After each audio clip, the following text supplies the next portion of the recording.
Welcome to my দুই বোনের রান্নাঘর। আজকে আমি হাজির হয়েছি আলু পেঁপে দিয়ে মুরগির মাংসর পাতলা ঝোল। আমি কিভাবে রেসিপিটি করি আপনারা সেটা দেখতে থাকুন।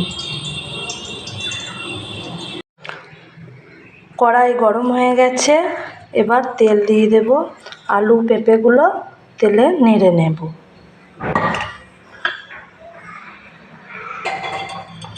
আজকের রান্নাটি যেভাবে করব গরমে খাওয়ার পক্ষে একদম উপকার এবং স্বাস্থ্যকর বটে।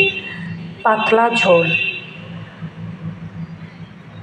তেলটা গরম হোক, দিয়ে আলু পেঁপেগুলো নেড়ে নেব। আলু পেঁপে নাড়তে দিয়ে দিয়েছি, এবার সামান্য পরিমাণে হলুদ গুঁড়ো দিয়ে দেবো। দিয়ে লাল লাল করে আলু পেঁপেগুলো ভেজে নেব।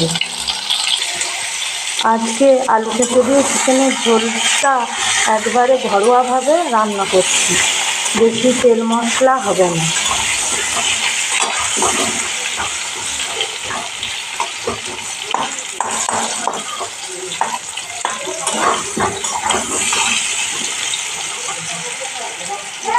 আলু পেঁপেগুলো আমার ভাজা হয়ে গেছে লাল লাল করে, এবার তুলে নেব।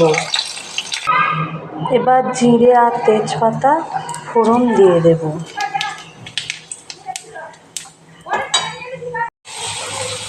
তেল গরম করে জিরে আর তেজপাতা ফোড়ন দিয়েছিলাম, দিয়ে পেঁয়াজ আর টমেটো দিয়ে দিয়েছি। এবার একটু নুন দেব, দিয়ে নরম করতে দেব। এবার ঢাকা চাপা দিয়ে দেব, ততক্ষণ পর্যন্ত একটু নরম হয়ে যাক পেঁয়াজ টমেটো। আমার নরম হয়ে গেছে পেঁয়াজ টমেটো। এবার মশলাটা দিয়ে দেবো। আদা রসুন জিরে কাশ্মীরি লঙ্কা গুঁড়ো,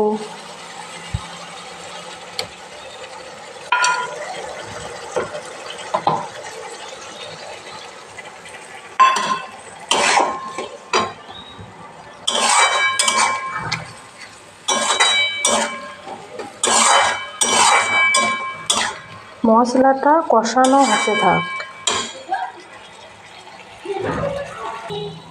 মশলাটা কষানো হচ্ছে।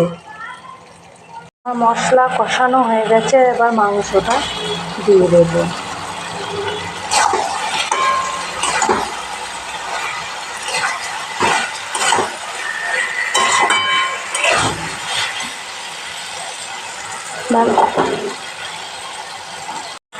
আলুগুলোও দিয়ে দেব।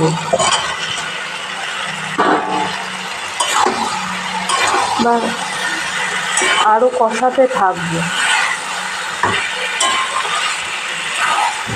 আমার মশলাটা কষানো হয়ে গেলে আমি হালকা গরম জল দিয়ে দেব।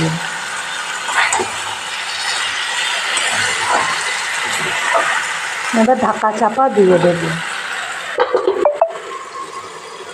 মাংসটা আলু পেঁপে দিয়ে কষানো হচ্ছে, এবার কুসুম গরম জল দিয়ে ঢেলে দেব।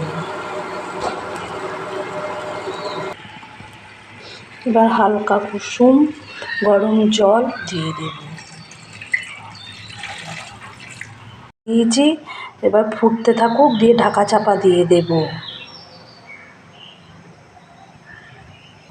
আমার ঝোল ফুটতে শুরু হয়ে গেছে, এবার ঢাকা চাপা দিয়ে দেব।